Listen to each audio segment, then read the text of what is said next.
We're at Airbox Lights with Tom, checking out some of your products. Now, everybody's familiar with LEDs. We use them on a regular basis. I have a great variety of them.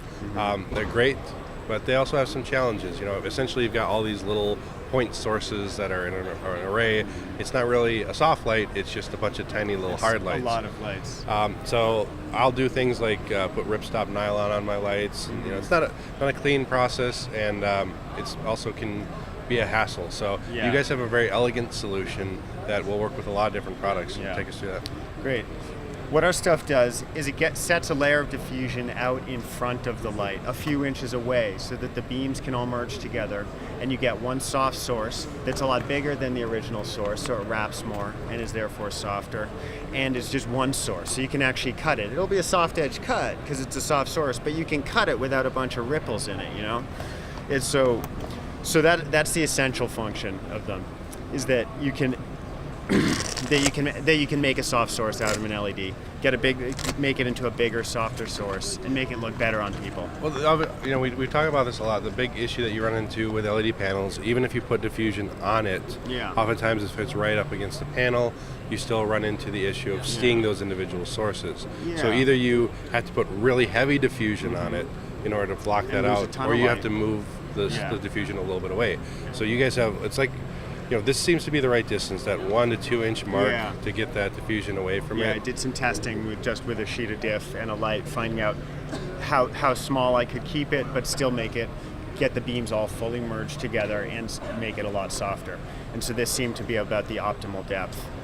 So, you know, we've seen softboxes, we've seen things that you can add to 1x1 panels, but yours is much more self-contained. You don't have to add a speed ring or anything like that. So take us through how you attach this to. Yeah, you can't have the wrong speed ring because there is no speed ring.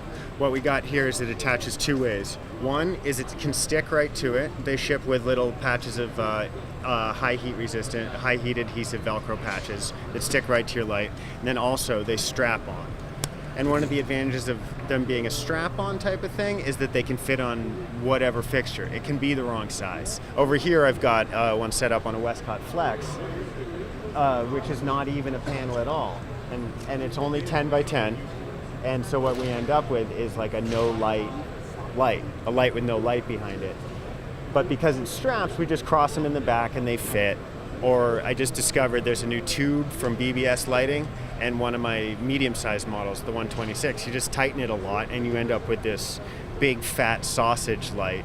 I mean, that's one of the cool things about it being straps instead of anything that has to fit into the slot or go into some kind of hole. And so I like to say that my softboxes are brand agnostic. They work with anything. Great.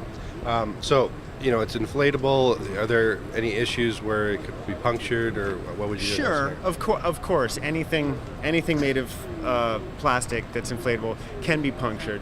But we spec them pretty high, and we warranty them for a year, and they're all leak tested for 24 hours before they ship to me from the factory. So, of course, there are a handful that have gone bad, and some guy sent me one back with 5 knife slices in it, and he claimed it was a manufacturer's defect, and I was like,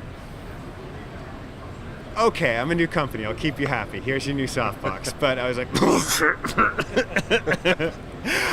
but yeah, the durability hasn't really been a big problem. And now we've got it made out of this flocked velveteen material, which is softer and more durable and just nicer. So obviously there's diffusion built into this, but you have a slot here. You can add like gels and additional diffusion. The slot on the front is good. Since it's made all as one piece, I have to set one level of diffusion as the basic level that's baked in, and that's half soft frost. Most people have probably used that who've got some experience with lighting. It's great. It's one of the most efficient diffusions I know about, but it's a relatively low level of diffusion. It's approximately like opal, or maybe a little softer than that. But since it's not super soft to start with, I put in a front slot so that you can stick in something else to go softer on the diffusion, or add color or whatever you want, or even, I mean, I put my logo on a sheet of paper in mine. Yeah, I've done some experiments with custom catch lights with like shapes or logos like on someone's eyeball. I mean, you have to be pretty close, and it is a gimmick, but it does work. Sure. You know, so the sleeve, you can put whatever you want up in the sleeve in front. All right, what about for additional control? Egg crates are available. It's the same stuff as Kino egg crates. It's just a 1/2 inch cell plastic grids, and that lets you aim it a bit once it's softened up. And you see half right here because it comes in 2 pieces, so you can still fold it up into a nice little sandwich. That's great design. Do you know what the degree control of this would be? I think it's somewhere between 60 and 90. It's a relatively loose grid, but if you don't have time or resources to set flags or don't have flags and stands, then it's a great start. Like to being able, you can actually direct the source once it's nice and soft. So we're looking at a 1x1 size here. You mentioned a couple other sizes. Yeah. What's the variety of different lights that you can work with? Right now we've got 3 sizes. One for your small, kind of on-camera style stuff, anything between 4 and 8 inches wide. That's called the macro. We used to have a mini for the light panel mini, but no one uses those anymore, so we discontinued that one. Yeah. We're bringing out a new little one. And then there's a middle size for sort of 1/2x1 panels. That's the Model 126, and then there's our 1x1 size right now.